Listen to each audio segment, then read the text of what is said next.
20 ਲੱਖ रुपए शादी ते लाया होवे, रात ਨੂੰ ਮੀਆਂ ਮਿੱਠੂ ਸਿਰ ਨਾ ਚੁੱਕੇ, ਫਿਰ ਹਕੀਮ ਦੀ ਸੰਨਿਆਸੀ ਦੀ ਜ਼ਰੂਰਤ ਪੈਂਦੀ, ਫਿਰ ਕਦਰ ਹੁੰਦੀ ਕਿ ਆਫਾ ਯਾਸੀਨ ਸਾਹਿਬ ਸਹੀ ਕਹਿੰਦੇ ਸਨ, ਤੇਲ ਇਸਤੇਮਾਲ ਕਰਨਾ ਚਾਹੀਦਾ। ਜਿਸ ਤਰ੍ਹਾਂ ਕਿ ਗੱਡੀ ਚੱਲਦੀ ਟਾਇਰ ਘਸਦੇ ਨੇ ਕਿ ਨਹੀਂ ਘਸਦੇ,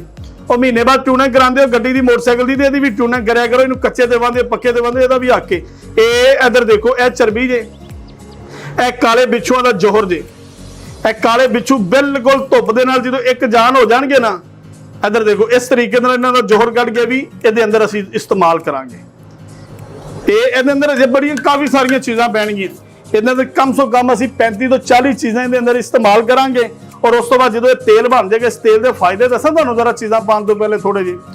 ਜਿਹੜਾ ਬੰਦਾ ਕਹਿੰਦਾ है कि मैं बड़े बड़े तिले इस्तेमाल किए, बड़िया बड़िया दवाइयां इस्तेमाल की, हकीम यासीन साहब सानूं फर्क नहीं पैंदा। ले उन्होंने लोगों को मैं दावा दांगा, इधर देखना